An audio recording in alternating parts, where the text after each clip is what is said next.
আসসালামু আলাইকুম। আজকে আমি কোনোরকম কোনো মাংস ছাড়াই ডিম এবং আলু দিয়ে মজাদার একটি কাবাব আপনাদের সাথে শেয়ার করব।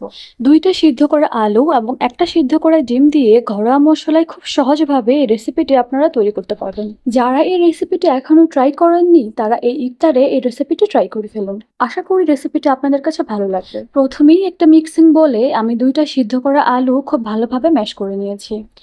এখন এর মধ্যে আমি দিয়ে দিব 1/4 চা চামচ চিলি ফ্লেক্স, দিয়ে দিচ্ছি 1/4 চা চামচ কালো গোলমরিচের গুঁড়া, দিচ্ছি 1/4 চা চামচ জিরার গুঁড়া এবং পরিমাণ মতো লবণ। দিয়ে দিব 1/4 কাপ কর্নফ্লাওয়ার, দিচ্ছি ধনেপাতা কুচি এবং দিয়ে দিব পেঁয়াজের বেরেস্তা। এবার সবগুলো উপকরণ খুব ভালোভাবে আমি একসাথে মিক্সড করে নিচ্ছি যেন আলুর সাথে সবগুলা মশলা খুব ভালোভাবে মিক্সড হয়ে যায়। এবার একটা সিদ্ধ করা ডিম আমি একটা গ্রেটারের সাহায্যে খুব ভালোভাবে গ্রেট করে নিচ্ছি। আমি এখানে ২ টা আলুর সাথে ১ টা ডিম নিয়েছি। আপনারা চাইলে ২ টা আলুর সাথে ২ টা ডিমও নিতে পারেন। এবার দিয়ে দিব মজারেলা চিজ। আমি এখানে ৩ থেকে ৪ টেবিল চামচের মতো মজারেলা চিজ খুব ভালোভাবে গ্রেট করে দিচ্ছি। আপনারা চাইলে এই চিজটা কিন্তু এখানে স্কিপ করতে পারেন।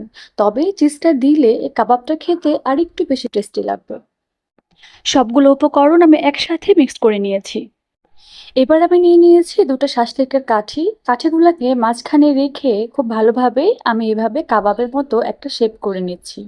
কাঠি কাবাব বা শিক কাবাবে মাংসটাকে যেভাবে দেওয়া হয় আমি এর মধ্যে আলু এবং ডিমের মিশ্রণটাকে ঠিক সেভাবেই দিয়ে দিচ্ছি।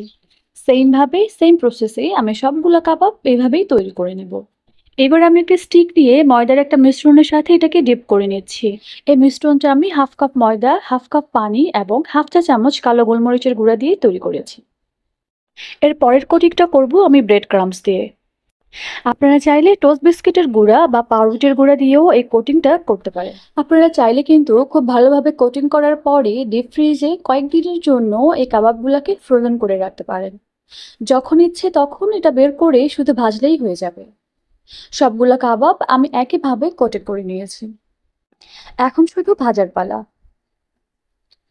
চুলায় একটা প্যানে আমি খুব ভালোভাবে তেল গরম করে একটা একটা করে কাবাব এভাবে ছেড়ে দিচ্ছি।